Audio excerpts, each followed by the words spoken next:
1983 didn't just sound different. It felt different. Drum machines started talking. Synthesizers started breathing. And somewhere between analog warmth and digital shine, music found a new kind of soul. This wasn't the end of feeling. It was a transformation of it. Tonight on Vibezcure, we're not just counting songs. We're stepping inside them. Number 10, Karma Chameleon by Culture Club. A melody that doesn't rush, it arrives. It begins almost gently. A soft rhythmic pulse. A bass line that moves without urgency. And then color. Not loud, not overwhelming. Just enough to pull you in. Karma Chameleon by Culture Club feels like a song that already knows you before you fully hear it. It doesn't introduce itself in a dramatic way. It simply opens a door and lets you walk through. At first, everything about it feels warm, accessible, familiar. The kind of sound that plays easily in the background of a memory. Sunlight through a window, a car ride. A radio slightly out of tune. But the longer you stay with it, the more it begins to shift. Because beneath that brightness, there's a quiet tension running through the song. Something reflective. Something observant. Boy George doesn't deliver the vocal like a performer trying to impress. He delivers it like someone watching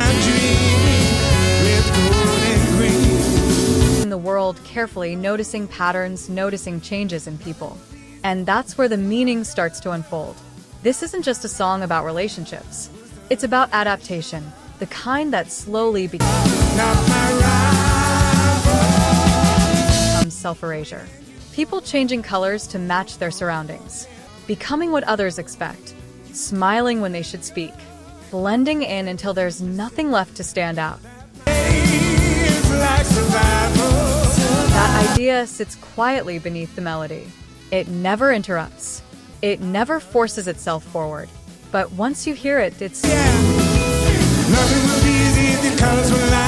stays there. And suddenly, the song feels different. The chorus, so catchy, so easy to sing, takes on a new weight. Not heavy, but aware. That's the brilliance of it. Because musically, everything is designed to feel effortless. The harmonica gives it a human touch, something organic, something almost nostalgic. The rhythm section keeps it grounded, steady, reliable, familiar. But emotionally, it's asking a question. Who are you when no one's watching? And, maybe more importantly, how much of yourself do you give away just to belong?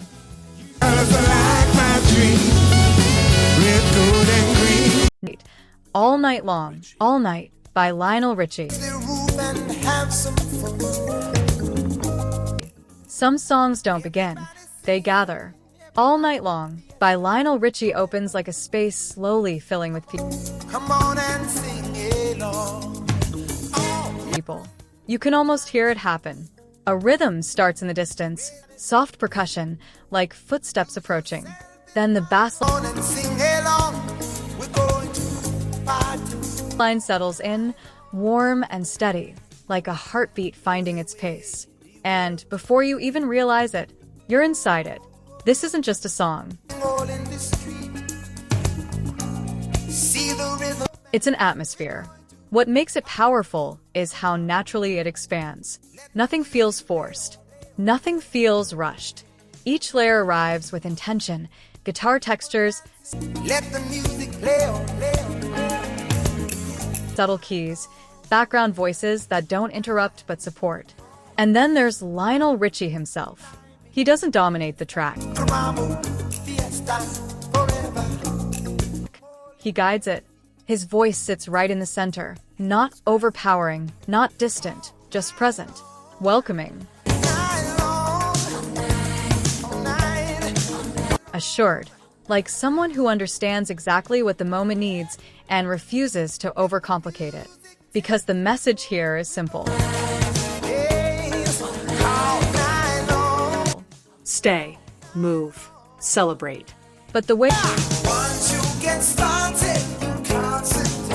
it's delivered makes it feel bigger than those words. There's something global about this record, not in a calculated way, but in a natural way. The rhythm borrows without asking permission. Caribbean textures blend with R&B smoothness. Pop structure holds it all together. And then there are the lyrics that don't quite belong to any one language. Phrases that sound familiar but aren't fixed. Words that feel right even if they don't translate directly. Later, Richie would admit that some of it was improvised, a kind of sonic instinct. But that's exactly what gives the song its identity. Because meaning isn't always about definition. Sometimes it's about feelings shared at the same time. And that's what this record achieves. When the chorus hits, it doesn't just repeat. It opens up. More voices join. The rhythm stretches wider. The energy lifts without losing control. It becomes communal. And suddenly, the song isn't something you're listening to. Number 7, Sweet Dreams, are made of this by Eurythmics. Repetition with purpose. Sweet Dreams are made of this by Eurythmics doesn't try to impress you immediately. It doesn't flood the space with sound. It doesn't build toward a dramatic entrance. Instead, it locks into a pattern. A synth line begins, precise, mechanical, unchanging. It loops, and loops again, and then again. At first, it feels simple, but as it continues, something shifts. The repetition stops feeling predictable and starts feeling intentional, because every time it circles back, you hear something slightly different, not in the notes themselves, but in how they sit against the silence around them. And then the voice enters. Annie Lennox doesn't push. She doesn't decorate the melody. She delivers it with control, measured, direct, almost detached. But within that restraint, there's authority. Not loud. Not emotional in the obvious sense, but unmistakable. The lyric itself is simple on the surface. Dreams. Desire. Searching. But the way it's presented removes any sense of comfort. This isn't a fantasy. It's an observation. Everybody's looking for something. The line doesn't judge. It doesn't explain. It just exists. And that's what makes it powerful. Because the song was created during a difficult period, physically, emotionally, creatively. And instead of hiding that tension, they distilled it. Reduced it. Stripped it down. What remains is something cold but clear. A reflection of a world where people are chasing things they don't fully understand. Power, control, escape, meaning. And the song never tells you which one is right. It just keeps moving. The brilliance of it lies in that restraint. No excessimos. No dramatic shift. Just a steady, hypnotic presence that pulls you deeper the longer you stay. And by the time you reach the end, you realize you've been holding on to every word. Not because it demanded your attention, but because it earned your focus. Number 6, Flashdance. What a Feeling by Irene Cara. When there's nothing but a There's a moment just before everything changes. You can hear it in the opening. Flashdance. What a Feeling by Irene Cara begins like a breath being held. made of steel, made of... Synths stretch outward, creating space. The rhythm hasn't fully committed yet. It's hovering, waiting, and that waiting matters, because this song is about transition. From uncertainty to belief. From stillness to motion. When the beat finally settles in, it doesn't rush forward. It builds carefully, deliberately, each layer stacking on top of the last. Behind it all is Giorgio Moroder's production. Precise, electronic, but never cold. There's a pulse here that feels human, even in its mechanical structure. And then the voice arrives. Irene Cara doesn't just enter the song. She activates it. There's clarity in her tone, but also urgency. Like someone who understands what's at stake. Because this isn't just about dancing. It's about becoming something more than you were yesterday. Every verse feels like preparation. Every line building towards something just out of reach. And then the chorus breaks through. Not gently, not cautiously, but with full release. What a feeling! It's not a question. It's a realization. That moment, when effort meets possibility. When doubt gives way to motion. And the brilliance is how universal it feels. You don't need the film. You don't need the story. Because the emotion translates instantly. We've all been at that edge, wondering if we can become what we imagine. And this song captures the exact moment when the answer becomes yes. That's why it endured. Because it doesn't just describe ambition. It sounds like it happening in real time. Number 5, True by Spandau Ballet. Silence used carefully. True by Spandau Ballet doesn't fill every space. It leaves room, Breath. distance, and that choice defines everything. The opening feels almost suspended. Soft instrumentation, gentle guitar, keys that shimmer without overwhelming. The rhythm doesn't push forward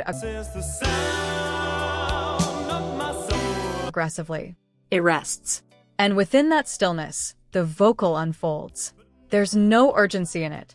No need to prove anything. Just presence. Written by Gary Kemp, the song carries a very specific kind of emotion, one that feels reflective rather than immediate. This isn't love at its beginning. It's love understood after time has passed. That's why the delivery feels so measured. Each line is placed carefully. Each phrase is allowed to linger just long enough. And the arrangement supports that intention. Nothing competes. Nothing distracts. Everything is designed to hold the moment steady. That's rare, because most songs are trying to move you somewhere. This one asks you to stay where you are and feel it fully. And that's where its power lies. Because when a song doesn't rush, you start to hear more. The texture of the voice. The subtle shifts in melody. The space between notes. And in that space, the emotion becomes clearer. That's why True has lasted. Not because it demanded attention, but because it rewarded patience. Number 4. Making Love Out of Nothing at All by Air Supply. Some songs don't build. They unfold like a storm you can feel coming long before it arrives. Making Love Out of Nothing at All by Air Supply begins in control. A piano line, measured and deliberate, sets the tone. It doesn't rush forward. It waits, like it knows exactly how much space it needs. Then the arrangement starts to rise. Strings enter quietly. The rhythm section tightens. The atmosphere thickens. Everything is moving in one direction, but nothing is wasted. And then the voice. Russell Hitchcock doesn't ease into the performance. He commits immediately. Every line is delivered with clarity, but also with weight. Like each word has already been lived through before it's even sung. Behind it all is Jim Steinman, a songwriter who understood scale. Not just volume, but emotional scale. His writing doesn't stay small. It expands until it fills everything around it. And that's exactly what happens here. The verses feel like confession, measured, controlled, thoughtful. But the chorus doesn't hold back. It rises with force, layered vocals, sweeping instrumentation, a sense of urgency that pushes past restraint. It doesn't ask to be felt, it demands it. And yet, what makes the song resonate isn't just its size. It's the contrast. Because underneath all that grandeur, the message is deeply human, trying to create something meaningful. From nothing but feeling, trying to give more than you know how to give, trying to reach someone even when the words don't come easily. That's what gives the song its edge. It's not just dramatic, it's vulnerable beneath the drama. And that's why it still connects. Because even now, when the chorus hits, It doesn't just sound big. it feels personal. Number 3. Every Breath You Take by The Police. Stillness with tension underneath. Every Breath You Take by The Police is one of those songs that doesn't reveal itself all at once. At first, everything feels calm. A clean guitar line repeats, precise, controlled, almost soothing. The rhythm is steady. Nothing feels out of place. It's easy to hear it as something gentle, something romantic. But then you listen again, and the meaning starts to shift. Written by Sting during a difficult personal period,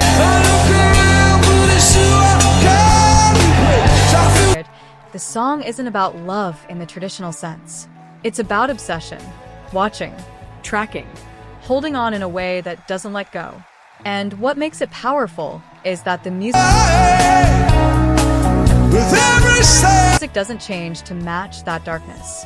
It stays calm, it stays controlled, and that contrast between sound and meaning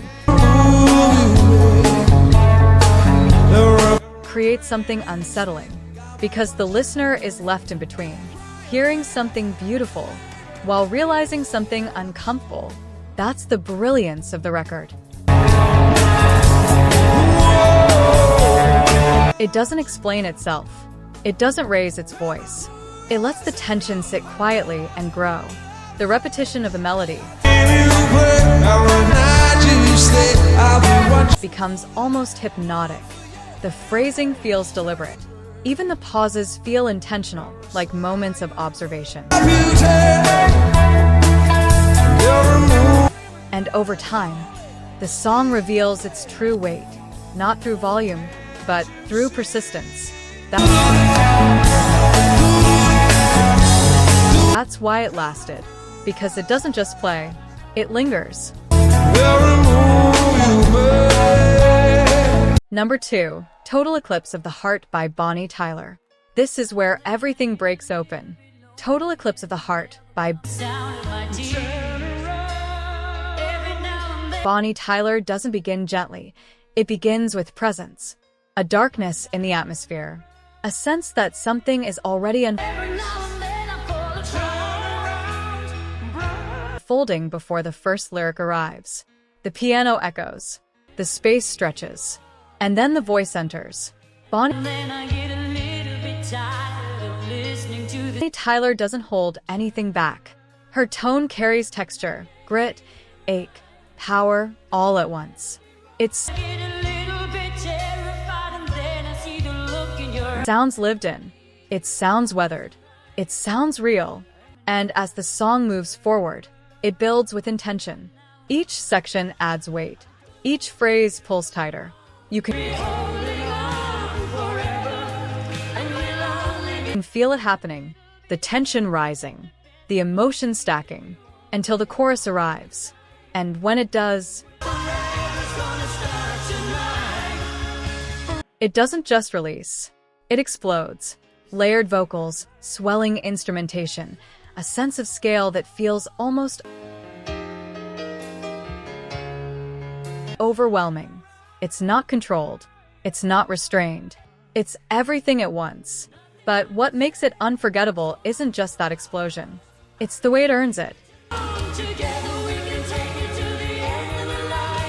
Because by the time the chorus hits, you've already felt the weight of what's being lost. Love fading. Light disappearing. Something once strong, now slipping away. That's the eclipse. And the song doesn't try to soften it. It leans into it fully. That's why it still resonates.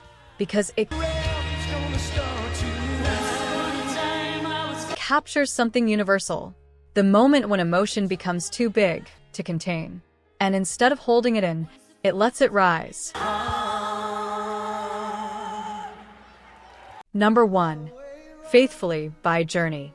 And here, everything becomes quiet. Faithfully by Journey doesn't need scale. It doesn't need explosion. It begins with the piano. Simple. Direct. Honest. No distraction. No build-up. Just space and a melody that feels immediate. Then the voice enters. Steve Perry sings like he's not performing. Like he's remembering. There's distance in the tone, but also closeness in the delivery. It feels personal, even when it's heard by millions. Written by Jonathan Cain, the song carries a very specific kind of truth. Life on the road. Distance from the people who matter. The quiet question of whether connection can survive that distance. And instead of dramatizing it, the song accepts it. That's what makes it powerful. There's no excess here. No attempt to overwhelm. Just clarity. Each line feels like it's been considered carefully. Each note placed with intention. The arrangement grows, but only as much as it needs to. And that restraint is everything, because it allows the emotion to come through without distraction. Loneliness, loyalty, commitment, all sitting side by side. And when the chorus arrives, it doesn't explode, it opens. Gently. Honestly, like something being said out loud for the first time. That's why it lasts. Because in the end, the songs that stay with us aren't always the biggest. They're the ones that feel the most true.